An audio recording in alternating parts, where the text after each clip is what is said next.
I would encourage leaders to evaluate why they're saying yes. Maybe there often is a reason to say yes to a request. So I'm of course not saying that there's not, but I do think that leaders should say no more often than they say yes. I say that because I think if we're saying yes too often, then perhaps we're saying yes to things that aren't in true alignment with who we are and who God created us to be. Every yes has a corresponding no. You are listening to 5 a.m. podcast.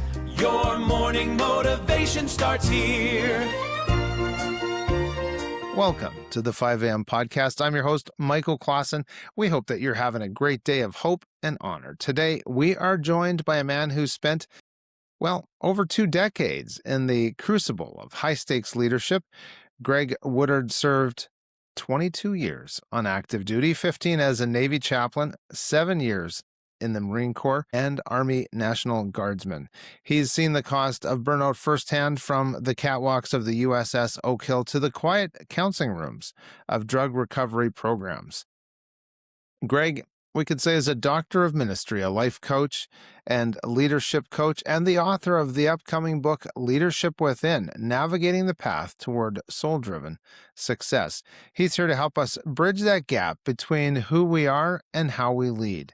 Now, before we dive into today's powerful conversation, I have a small favor to ask. If you find value in our, let's say, early morning mindset sessions, please take a moment to subscribe, like, and share this episode. It helps us reach out to more leaders who are looking to start their day with intention and honor. So, Greg, thank you so much for joining me today. Welcome to the 5 a.m. podcast. Michael, it is great to be here, and thank you very much for inviting me. So I alluded to the USS Oak Hill, and that seeing burnout, seeing the effects of regiment maybe and obligation. And so as you standing on these catwalk, let's say, on the USS Oak Hill, watching Marines head into combat, knowing that not all would return, how did that specific pressure really shape the understanding of what a leader's soul must be able to withstand? Well, it's an interesting environment. This was a deployed environment. The Oak Hill is an amphibious ship, and yes, one of the missions is to take Marines sometimes into harm's way. And I remember distinctly standing, I could walk you right to where I was standing on the catwalk overlooking the flight deck and watching these young Marines. I can call them young. I'm not young anymore, and I wasn't really young then. Uh, Watching these young men, and there were a handful of ladies as well, but mostly men, fly into combat. In this case, they were absolutely flying into combat. We had many missions that flew Marines off the ship. I remember standing there thinking about how it's very possible these were infantry Marines and aren't going to. There may be some that didn't come back. And in the case of this particular mission, only one of them didn't come back. So it was by standards. I mean, I don't know if you call a death of anyone a success, and no, that's not the way to put it. But I knew that there was going to be some that didn't come back, and I did the memorial service for that one who didn't come back.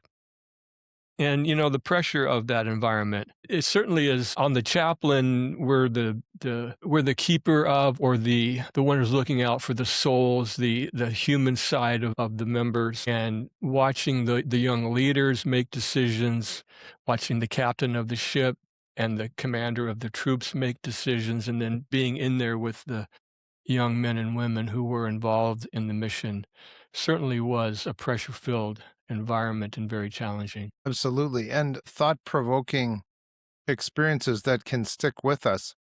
So you've observed brilliant leaders burn out because they lead from maybe external expectations rather than internal convictions. Yeah.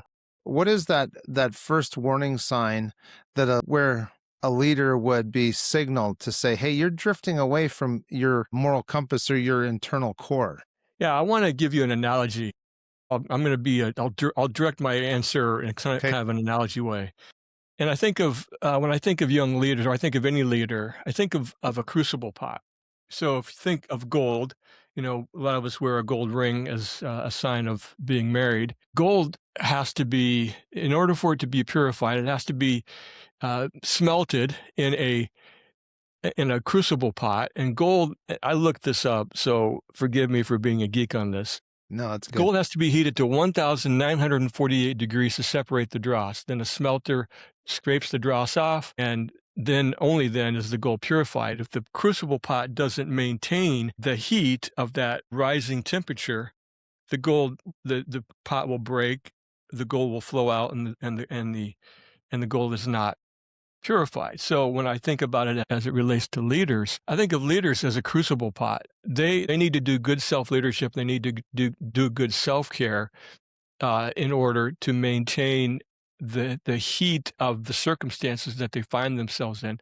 Not everybody's in the high-stakes environment of a military combat mission, but leaders in large part are in high stakes situations, whatever their organization, if it's a financially driven corporation or a church setting where the lives and the souls of people are at stake. So I think the way that I would frame my answer is really thinking about your life as a crucible pot. And are you doing the things, are you living your life in such a way that the crucible of your life is able to withstand the rigors of, and we could think about let me of the dynamic of whatever it is you're doing, and that relates both to personal and to professional. And I think if we don't understand that, then we're not going to be successful as leaders. Seeing as how you were part of the Marine Corps, I guess once a Marine, always Marine. That's what I've That's what I've heard. been And told. the reason I wanted to bring that up was the heritage that we may find ourselves in as leaders. There's always that foundation and the shoulders of giants that we stand on. And how did you find that in your time, maybe as a chaplain or now as someone coaching in leadership, of going back to the roots of what started maybe our convictions or our training, and how do we maybe stay focused on the path forward, but use the path as a source of inspiration and strength? I remember many, many, many years ago, close to 40 years ago now, standing on the yellow footprints in San Diego, California. And there's a running joke between South Carolina Marines, East Coast Marines, and West Coast Marines. And West Coast Marines are always, we consider ourselves to be better. An East Coast Marine, if they're watching or listening, would say that they're better. But irregardless, we're all trained and steeped in the history and the tradition of all the different kinds of people that served before us. You could think of anybody from Chesty Puller to the Marines that were in Ton Tavern to present Marines, Medal of Honor winner Dakota Meyer. There's all, and I'm sure he's in the lore of the Marine Corps now as they're training and looking back at these different people, many combat veterans through the last 25 years, 30 years of all the military deployments into the Middle East that have happened. And there's some that are happening right now. We have many, many Marines, many sailors, Air Force, Army. They're all in the Middle East right now, facing this very distinct reality of a combat environment that may or may not be developing. Depending on when this podcast is aired, will have probably already happened. But yeah, so there's all these different kinds of people that when we look back, and when I think about it from the perspective of being a Marine and being a chaplain, there are a lot of chaplains that were in the history of the Chaplain Corps and how they supported Marines and sailors and Coast Guardsmen that were in difficult environments. And I think about that in the clergy as well. The church always has people. I think of even our present church. There's a lore of the church about the different people that have led over the years and how important they were to the mission and vision, that they might have formed part of it, and they surely are part of the distinct history of that environment. Yeah, absolutely. And so as we think about, maybe we hear the phrase human beings versus human doings. Do you think it's difficult for high achievers to stop the doing part and start the being part? Yes, I do. Simple answer is yes. I think so. It's interesting. We're called human beings, and yet we get stuck on doing. I think that as leaders, well, maybe not just as leaders, but as people, we live in a doing culture. This is part of the dynamic of our society. We have to be performing, and it's not wrong. I'm not none of the doing that we need to do is wrong. So don't hear me say that doing is a wrong thing, because it's not. But if it's not balanced with being, if we're not finding our identity in the right place, then the doing can become overwhelming. I think that our doing should never overcome our being. Our lives need to be an ebb and flow of rest and work, resting, retreating, going away for a season. We think of in the Gospels of Jesus going away, spending time alone to come back and be with people. There was a balance between the two. He was with his core group for most of the time. He was with large groups a small amount of time, and he was away much of the time. We need to pull back, take seasons of rest, make sure that we're doing good flow between the being and the doing. Rest is not optional. I reference Christ again. It's not something that he did on a regular occasion. Many times you could be reading the Gospels, and it's amazing how much time Jesus spent away on his own, having a conversation and having a retreat session with his Father. And so I think that if we don't remember that, if we don't find our rest in God and we don't take time for that season of rest on a regular occasion, we're going to end up in a place of burnout, and we're going to end up in a place of destruction.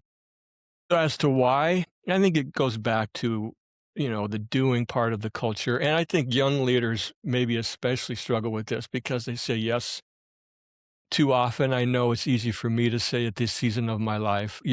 I did. I'll say it that I did. I won't speak for the young leaders of today, but I said yes way too often. And I didn't say no enough. And I think if we don't find our alignment and really know who we are, then we're really going to struggle with the whole idea of what it means to say no, and why it's important to say no, why it's important to really know who you are so that you can say yes to the best things. That's right. And like yourself, I can identify that I said yes way too often. I was way too much of a helper and an accomplisher, and I didn't know the power of the word no at the time. And there's that ebb and flow that we need to have, and that as Jesus Christ said, the Sabbath is made for man, not man for the Sabbath. And that rest is just such a integral part of our, not just our week, but if we look from the Hebrew and Israelite tradition, their days started with rest because their day started at sunset. And so they could start their day with rest. And for my wife and I, we decided that we were going to start 26 with some rest. And so that's what January was for us, was taking that Sabbath idea and getting it over into our year. So we'll see how 26 goes. We're a couple months in, and so far so good. But that brings me to rhythm.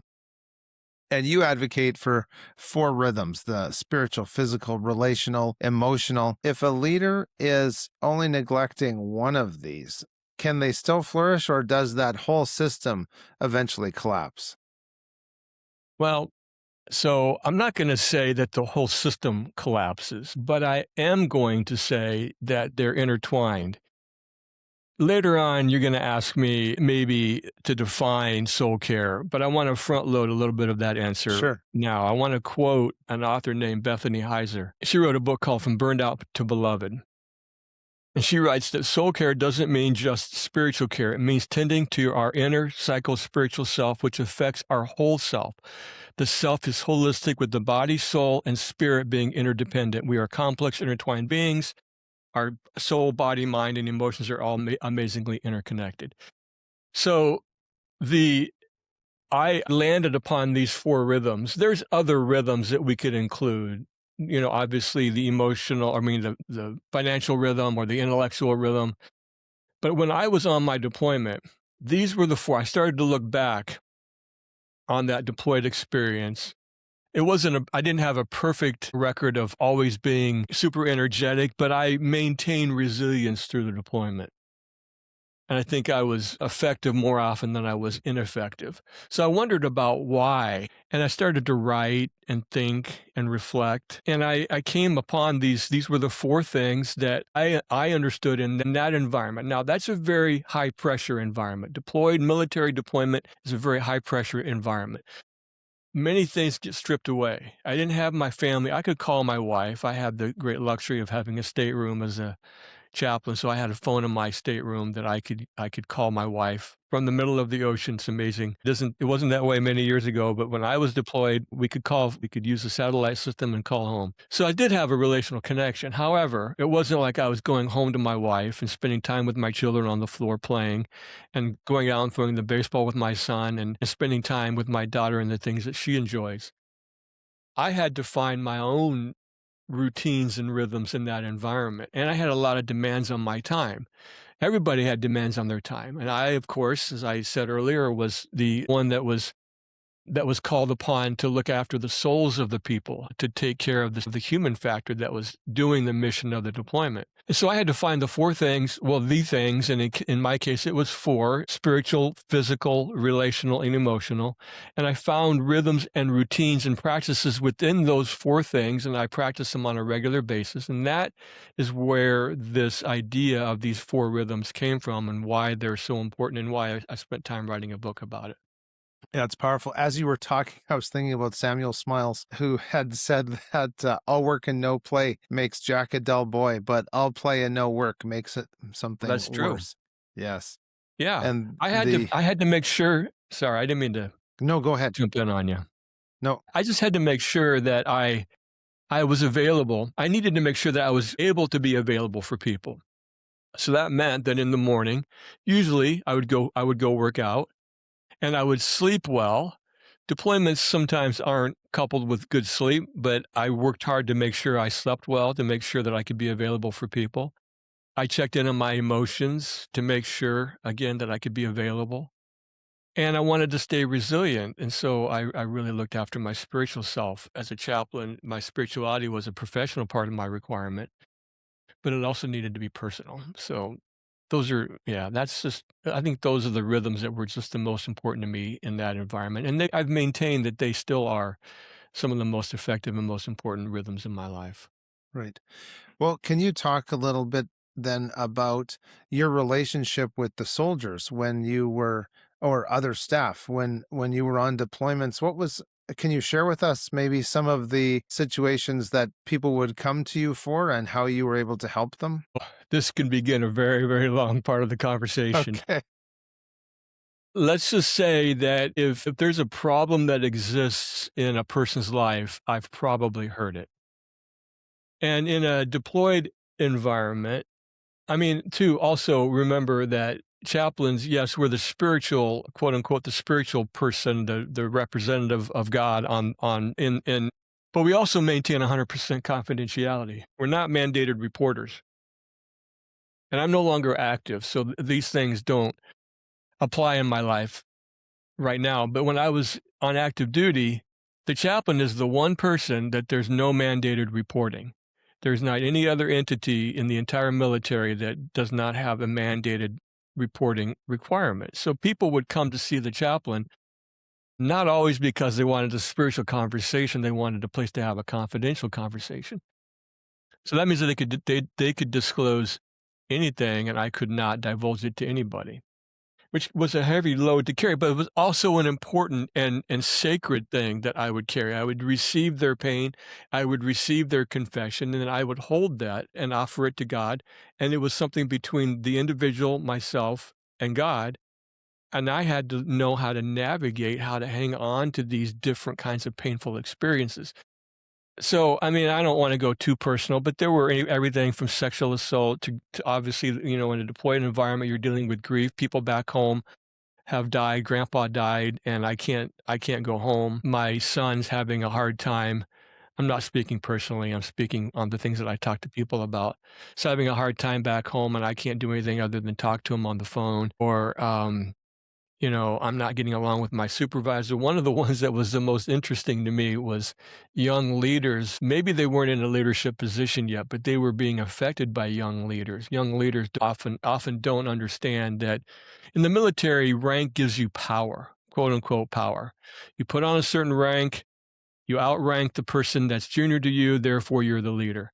Doesn't mean that you're an effective leader. It sometimes means that you're leading not out of influence, but you're leading out of sheer rank and power. And so sometimes I would have people come and complain about the leader in their shop or their unit. or their environment. Those are all examples. I had a lot of spiritual conversations. So I started it by saying they didn't come to me often with spiritual conversations, Yeah. but I also did have spiritual conversations. I remember one particular experience on board during my deployment. I had a young man who had some struggles in his marriage, and he wanted to spend some time with me over an extended period of time. I think we met almost for the entire deployment. Every week, we were reading a book together, and then we were discussing it. And then he was having a conversation with his wife back home. And that was one of the most rewarding experiences. Everything, yeah, relation dynamics, grief, children, all those kinds of things were all things that were part of those conversations. Thanks for watching the show. Just a reminder that you can get all of our resources, other episodes, and read our blog posts at 5ampodcast.com. Thanks for listening to 5am Podcast, and we want to let you know about Dr. Joseph Drolshagen. Are you in the wrong room? That is where Derek Chinners found himself. Salespeople that are kind of lifers. I'm in the wrong room. This is not the right room. And so they call me in and they fire me. But Derek was already prepared. I immediately called Joseph. He said, "What happened?" And I said, I think this is the greatest thing that's ever happened to me. I just got fired. So, Derek, tell us what happened to your business after you called Dr. Joseph. I think that was at least 4 times what we had ever done in a month previous. See what Dr. Joseph can do for your business. Book a free 15-minute call at 5am.smtmethod.com. Now, you may not 4x your business right away, but ask Dr. Joseph what rapid growth is possible. Stop fighting your strategy and start shifting your identity at 5am.smtmethod.com. For leaders who maybe they feel like everything currently is shaking, and what does it actually look like to anchor to God's presence in a practical way? Well, I want to just give you 3 simple things. This answer, like many of the answers, could go on for a long time. But to give you 3, because your question is really around a really practical thing that can really give you an anchor for your day. So I want to offer 3 very simple things, and then to suggest that they are possibilities. And there's a number of others.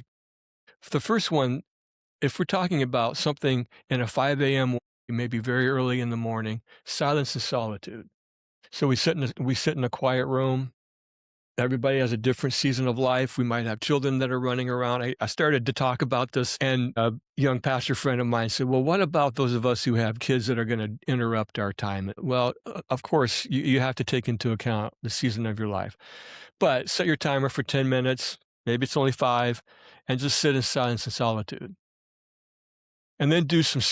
If we're thinking about this in a Christian tradition, we're reading the scripture. We're doing it in a reflective way.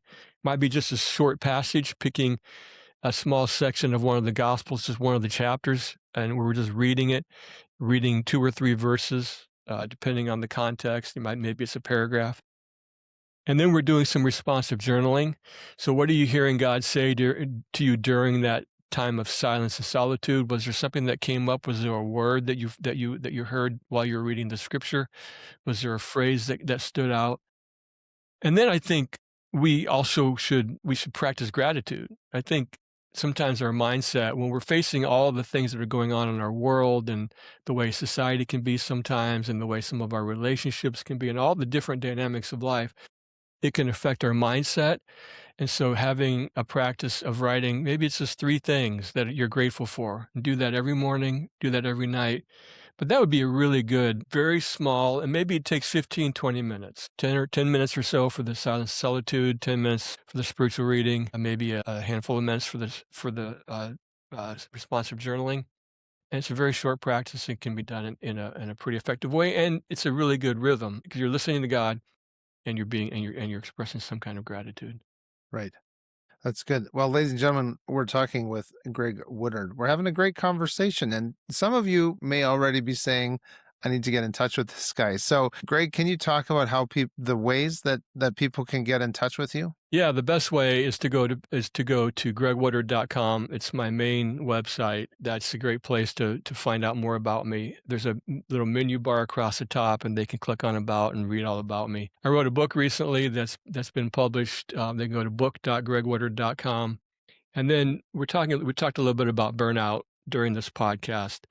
A great way to maybe do some soul work and some spade work on burnout is to go to page.gregwoodard.com and look for my burnout guide. I offer some coaching. I do some spiritual direction. They can always email me. All these things I suppose will probably be in your show notes. But those are great ways for people Yeah. to connect with me. Excellent. Thanks for that. Now, as someone's doing their journaling and they're trying to be more intentional about their days, and they've worked into the benefits of the early morning. But as we do these things, we often find maybe some little foxes that are getting in under the fence. And someone might be dealing with a little bit of criticism, like they're being too critical, or, I mean, there's movie critics, they're paid to be critical. So if somebody feels like, I've been going through this, I've been journaling, and I'm realizing, watching my life from 10,000 feet, that I'm kind of a critical person. How can I change that attitude? And what can we look to replace being a critic of those around us? Well, I think a good antidote would be to look at yourself. I mean, if you're realizing, and so your question was, how can we avoid being a critic to other people? That's right. Yeah. Right. So, I think a good antidote is to really take some stock of who you are as a person. How are people relating to me? Depending on your level of relationship with whoever it is, your wife, your husband, your child, your friend, maybe ask them, like, how am I coming off? Um, if we are coming off as I've had to have some conversations that I know I was coming off in a critical way in a particular group setting that we were in the past. And I had to take stock of, why did I need to always argue a point? I wasn't the leader. Did I always need to make sure that everybody understood my perspective? If we're always critical of somebody else, there's all kinds of ways that we could respond to that. Maybe it's something, maybe it's some kind of undone wound from a past experience. Maybe it's even all the way back to our childhood. Maybe we aren't securely attached and we're finding as adults we're not in effective positive relationships, and maybe that's Yes. rooted in the way that we, in a wound that happened. Maybe we're needing to prove a point. In my case, I felt like I had to prove a point. It came from some insecurities that I've had in my life for a long time. And I just needed to step back and let and notice, and then let God remind me not to speak when I always wanted to speak. We have two ears and one mouth, so we get to Yeah. listen twice as well as we speak. Now, I want to ask you about health and wholeness. And I was thinking about a good friend of mine. He would say, Mike, if I walk into a church and it's got a fat pastor, I'm leaving. And so talking about being critical, but also most leaders, maybe they don't consider their own health, or they don't see, or maybe they just see it as a hobby, but you view health as a leadership tool.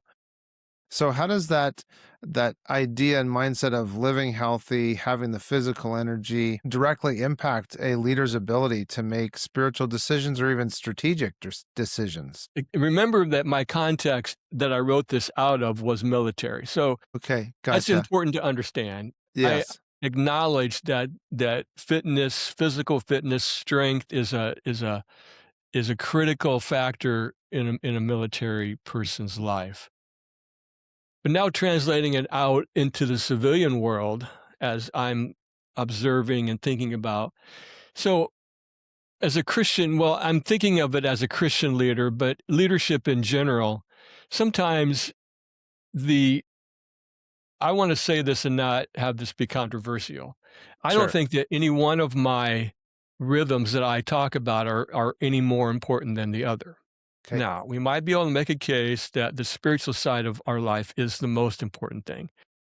But equally as important is the physical side. If we're not taking care of our physical self, we're not able to be our best self for the people that are important to us. So I think, and when we think about leadership, if a leader is evidently not doing the things that they need to do to show that they're taking care of their bodies, then that's a testimony to perhaps it's a testimony to some lack of discipline and to some lack of of self-leadership because our lives are balanced. If we're not balanced in all these different areas, I've picked 4, physical is definitely one of them. It's gonna affect every other part of our life. I have a little grandchild now, and that little guy expects me to be able to get down the floor and play with him. He doesn't care about anything else that I do. He doesn't even care that I'm on this podcast. He just cares that Pop is available when I want him to be available and that he's fun. And if I can't get down the floor and spend time with him, then I'm missing something. And if I'm not I have a friend I tell the story of this friend in my book, and he's been very open. In fact, I used his first name in my book, so he was that open with me sharing his story. He wanted to become a chaplain, and he weighed 300 pounds. And let's just say the chaplain corps, the military chaplain corps, is not going to accept you if you weigh 300 pounds because you can't maintain, you're not in physical standards. So he did all kinds of work to get down to a point of physical standard where he could join the military. And then in the years since, he's had to maintain that. And he observed that when he was a quote unquote fat pastor, people didn't take him as seriously. But when he began to get fit, he began to just feel like people took him more seriously. It wasn't something necessarily that people said, it was just their mannerisms with him. And they entered into his desire to become more healthy. Churches are always great places to get a lot of good food. I grew up in an environment where we had a lot of potlucks, and potlucks are not always associated with healthy food. But when he started to express his desire and the reason why he was pursuing his fitness, the food that was brought to these environments would change to support him. So I guess those are all just different ways, kind of off the cuff again, but just ways that I think of as I think physical stewardship is a leadership requirement, no matter what your military part of my life aside. So it's a requirement for to live into your best self. It's going to affect every other part of your it's going to affect your relationships, it's going to affect your emotions, it's going to affect the way you feel about yourself, it's going to affect your relationship with God. Yes. Yeah. And just to your point, and talking with my friend about this objection that he would have, this criteria list for pastors. When we talked a little bit more in depth about it, is he wanted somebody leading his family and his church who was self-disciplined and self-controlled. And Yeah.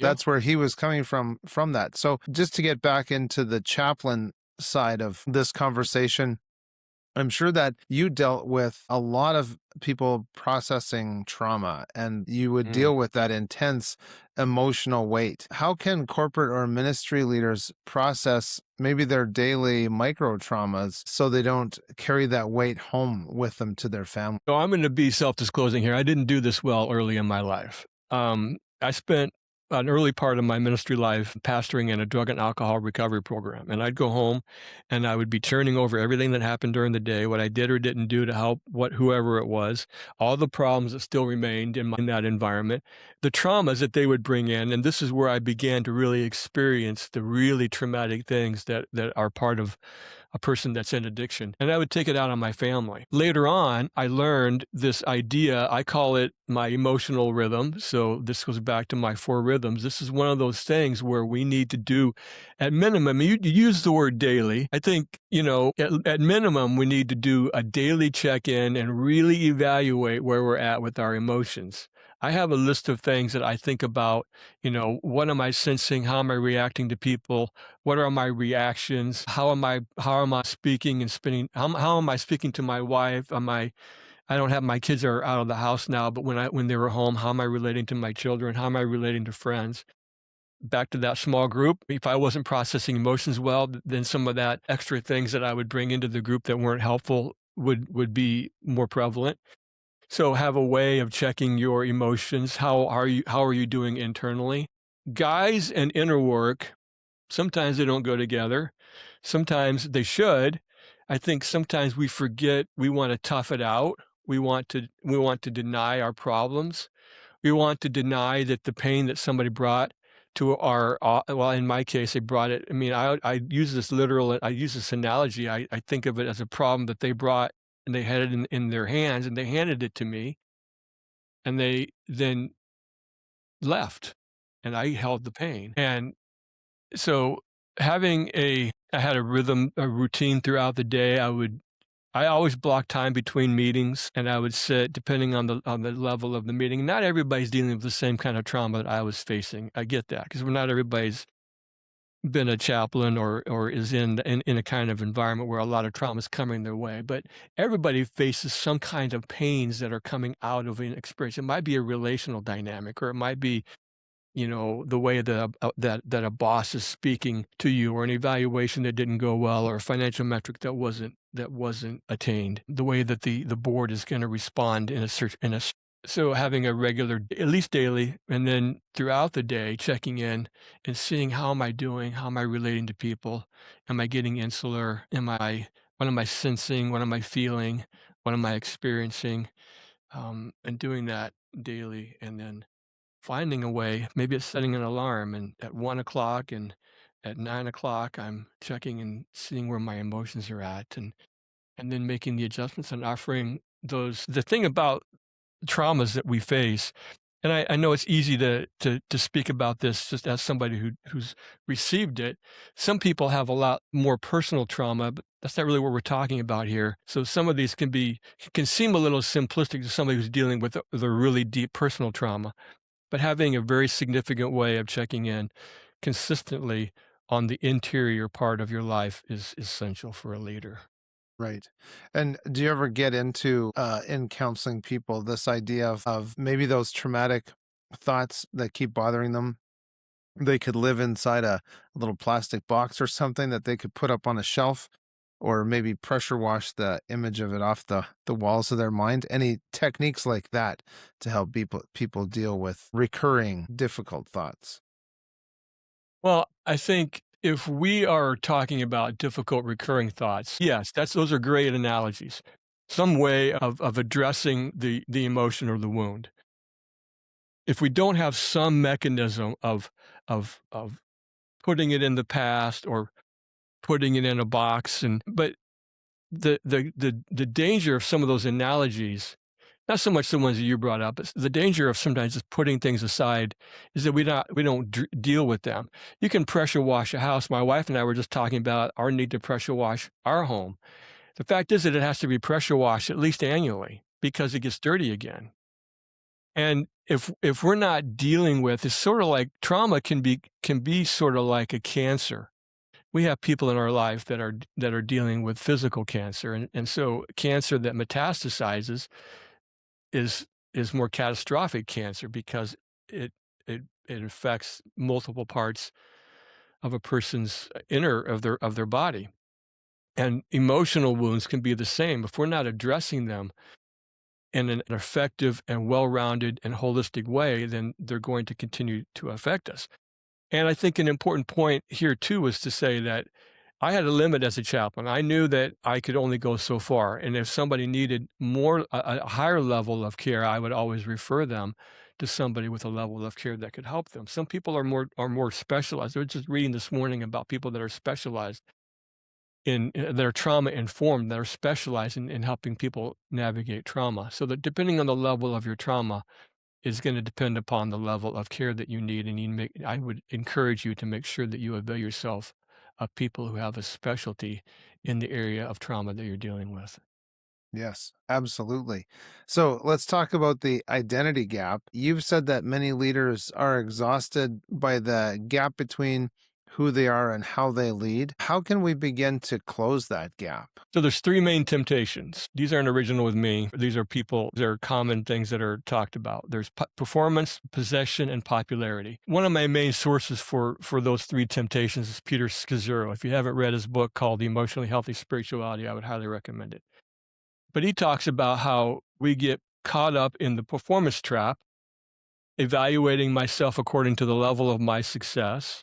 We're asking ourselves, do I measure up? Do I measure my worth according to my accomplishments? The possession mirage. Go walk around our neighborhood, and I don't live in an affluent area, but I live in a nice area, and I can walk by the Mercedes Benz and the BMW and the Alfa Romeo and the Tesla. You can see that I notice these things every time I'm out walking my dog. The point isn't that I'm noticing them, but am I pining after them, or am I wanting, or am I comparing my Santa Fe in my driveway to the Mercedes down the street? Possession mirage. Am I keep finding my worth by keeping up with the Joneses, so to speak? And then the popularity paradox. Am I living according to a desire for recognition or approval? There's another author, I believe this was David Benner, and he wrote that these temptations lead to fear, self-protection, possessiveness, manipulation, self-destructive tendencies, self-indulgence, and the need to distinguish ourselves from others. So, to the point of your question, how can we avoid these things? Well, first of all, we need to acknowledge them. We need to acknowledge these are part and parcel of, I mean, the Super Bowl was what, 2 weeks ago, 3 weeks ago now? And the entirety of the Super Bowl, for a lot of us, I like to watch the football part of it, but I also watch it for the commercials. What is Madison Avenue trying to get us to do? What is the Cadillac commercial? I don't know if Cadillac's a big thing right now. Whatever car, whatever commercial. They're trying to get you to buy their product. They're trying to tell you that you don't have enough, that you're not smart enough, or that you're not popular enough. If you do these things, social media is a I mean, I use it. Am I don't you I dare anybody to go on social media and find somebody really blowing out the challenges of their life. Usually, now they exist, but usually we're putting up only the best part. We're carefully curating the best parts of our life. You're not hearing about the harder parts of life. Nobody wants to read that on social media. So I guess those are, and I would encourage young leaders to think about, am I pursuing why am I pursuing the things that I'm pursuing? Am I pursuing it for the benefit that my gifting can be to those who need the gifting that God has given me? Or am I pursuing my gifting because um, I'm pursuing one of these three things: possessions, performance, or popularity?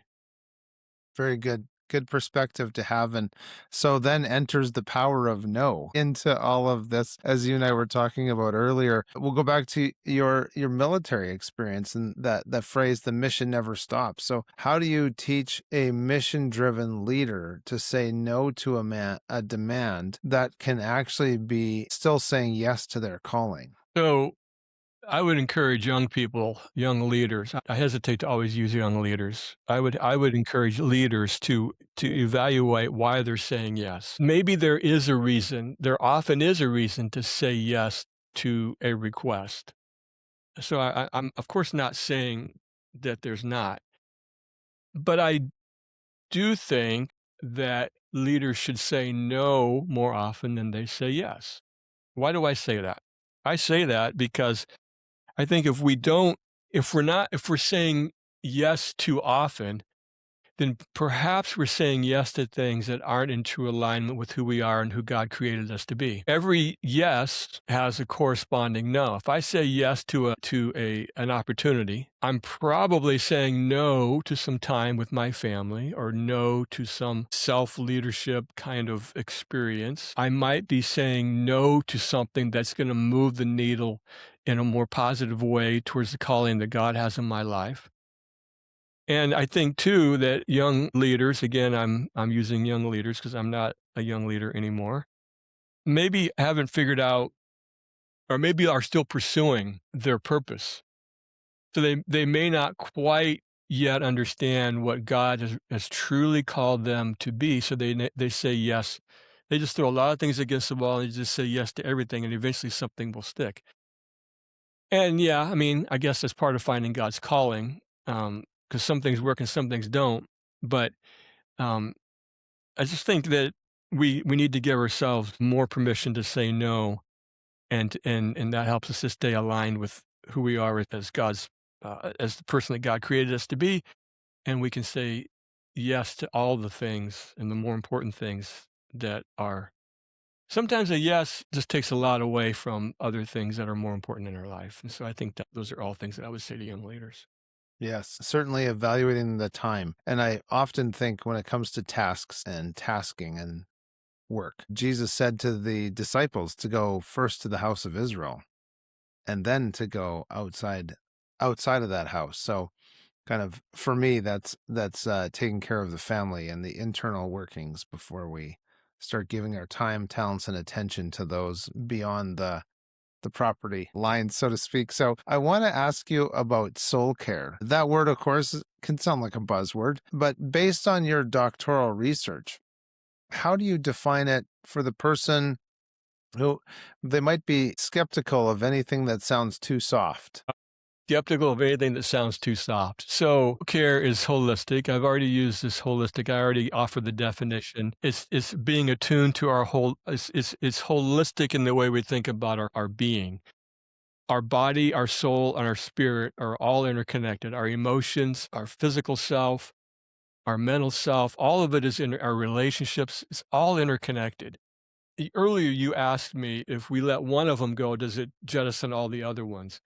And I gave a sort of a no, but it has an effect. Letting any of them slip has an effect on the others. Soul care, yeah, it can sound like a buzzword, but really it's self-leadership. So let's just take, for example, you're letting your physical self go. And I'm not going to answer these questions. I'm just throwing them out as ideas. How does that affect the other parts of your life? If you're letting your financial self go, how's that affecting the way that you're able to give into God's kingdom? If you're not tending to your emotions or to the traumas that we talked about earlier, how's that affecting the way that you're relating to your spouse and to your children? If we're not taking care of our spiritual self, if we're not maintaining our connection with God, then how's that affecting our relationship on the human plane? So soul care is really in a more secular way. If we said it in a more secular way, it's self-leadership. It's taking care of ourselves. Whether you're a spiritual person or not, and I am, soul care is self-leadership. And if you don't lead yourself well, you're not going to be effective for the long haul. Really simplistic, sort of a simplistic way of responding, but I don't know that there's any real complex way to say it. It's just taking care of yourself in an effective and holistic way. It's good and simple often is best and goes straight to the point. Now, ladies and gentlemen, as you're listening, we do have a comment section, and some of these things may have piqued your curiosity. So we're happy to hear from you and mention down in the comments maybe some experiences that you've had and how you've triumphed over things, or perhaps you need some help and you would like to get Greg's attention and connect with him. So we'll have all that connection information, of course, in the show notes. Now, we've been talking about leadership. So for those younger people who are listening, and they may have the question of how to discern if the role that they're going into or maybe it's their current leadership role, they want to know if it's actually aligned with God's best for them, or are we and they just kind of gutting it out in the wrong lane? Well, Michael, I think you hit the nail on the head with that last phrase, that are we just sort of gutting it out? If we feel like we're just gutting it out, then it's a pretty good sign that we may not be living in alignment with the vocation that God's called us to. Now, I'm not saying that vocation means an easy life, because it doesn't. No, there are vocations. Vocations require a lot from us. I think if we're talking especially, and you mentioned the younger demographic, remember that alignment with your vocation is also finding your purpose. Finding your purpose is not a quick process.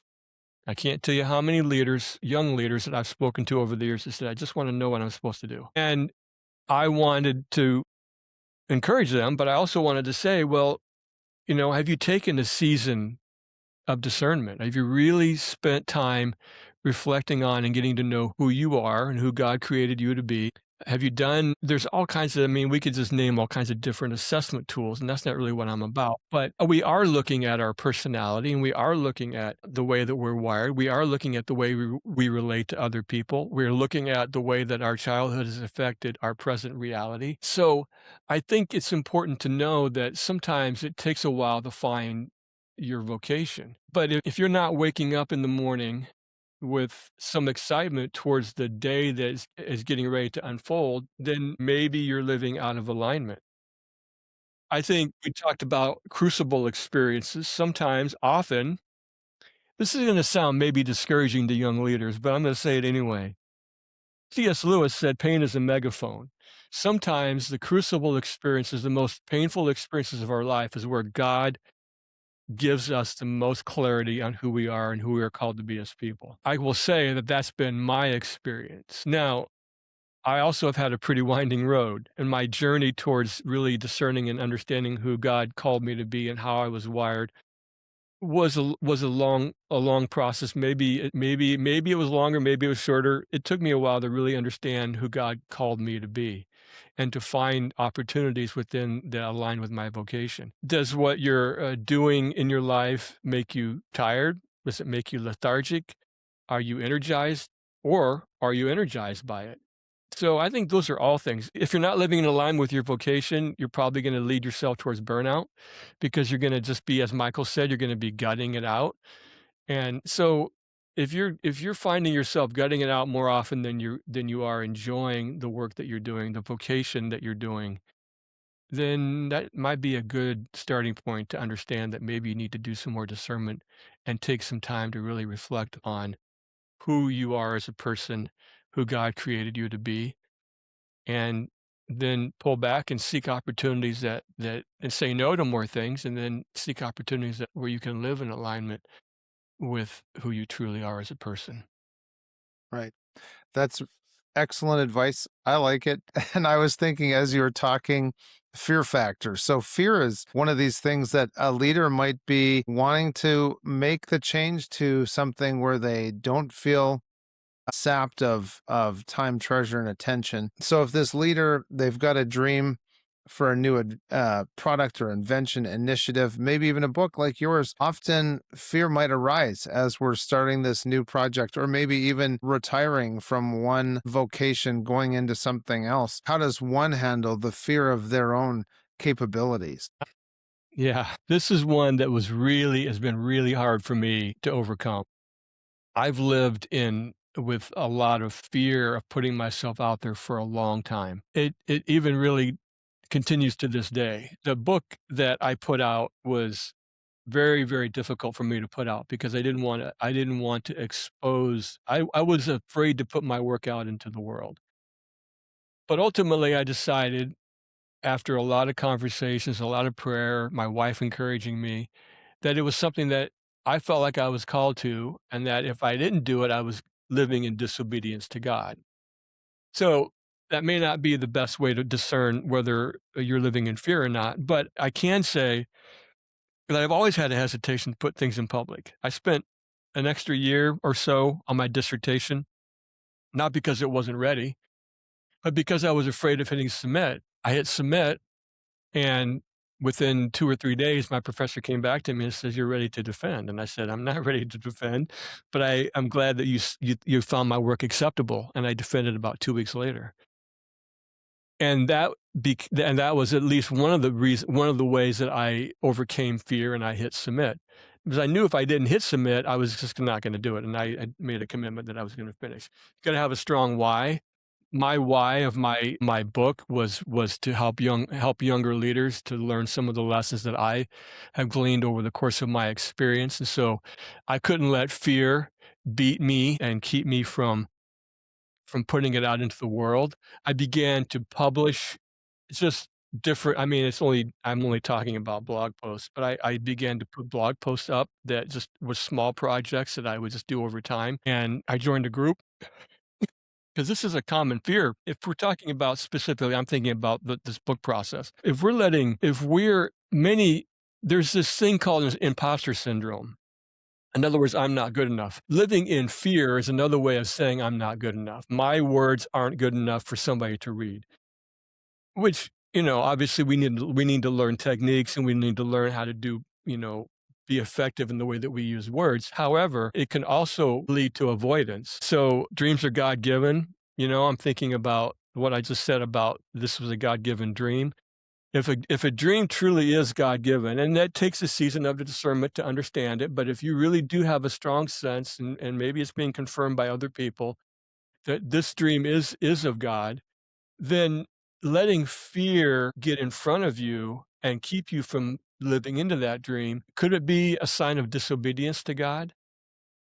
There's an author, a very popular author named John Acuff, and in one of his books, he said, "You gotta punch fear in the face," and I think that's what I've had to learn how to do. Perfect is the enemy of good. I tend to have a perfectionistic personality, and if I let perfect dictate when something goes out, it'll never go out. I can still find things that are wrong in the book that I wrote. Perfect can't be you can't allow perfect to be the enemy of good. Good enough sometimes is enough. So those are all just really simple things that I would say about overcoming fear. Don't let the dream that God has given you be be beat by fear. Right. And that perfectionism can certainly be an evil taskmaster or an unquenchable taskmaster, in that as we're trying to move and improve ourselves and build something for legacy. Greg, I've got to say, this has been an excellent deep dive and a good class for sustainable leadership. So, for those listening who are ready to stop just surviving, just gutting it out, and start flourishing, Greg has some fantastic resources available right now. You can head over to gregwoodard.com/leadership from within. There you can sign up for his email list. You can get an immediate reflection guide with some prompts to help you take that first step towards the soul-driven success. It's the perfect companion for anyone, even anticipating the launch of your own projects and work. Now, if you want to get in touch with Greg about his new book, you can head over to book.gregwoodard.com and you can find some great information on his platform. So, Greg, thank you so much for sharing your heart and your journey with us. Michael, it was great to be here. Thank you so much for the opportunity. I hope that this has been help to your listeners. Absolutely. Appreciate the conversation and you sharing deeply about some of your experiences and how you've been able to overcome those things and put that pen to paper. Such a powerful thing. And so, to our listeners, we thank you for joining us. Please remember to seize your day, enjoy those sunrises and sunsets, and all those beautiful adventures in between. I'm Michael Clausen, and I'll see you next time on the 5am podcast. Thanks for watching the show. Just a reminder that you can get all of our resources, other episodes, and read our blog posts at 5ampodcast.com. Thanks for listening to 5am Podcast, and we want to let you know about Dr. Joseph Drolshagen. Are you in the wrong room? That is where Derek Chinners found himself. Salespeople that are kind of lifers. I'm in the wrong room. This is not the right room. And so they call me in and they fire me. But Derek was already prepared. I immediately called Joseph. He said, "What happened?" And I said, I think this is the greatest thing that's ever happened to me. I just got fired. So, Derek, tell us what happened to your business after you called Dr. Joseph. I think that was at least 4 times what we had ever done in a month previous. See what Dr. Joseph can do for your business. Book a free 15-minute call at 5am.smtmethod.com. Now, you may not 4x your business right away, but ask Dr. Joseph what rapid growth is possible. Stop fighting your strategy and start shifting your identity at 5am.smtmethod.com.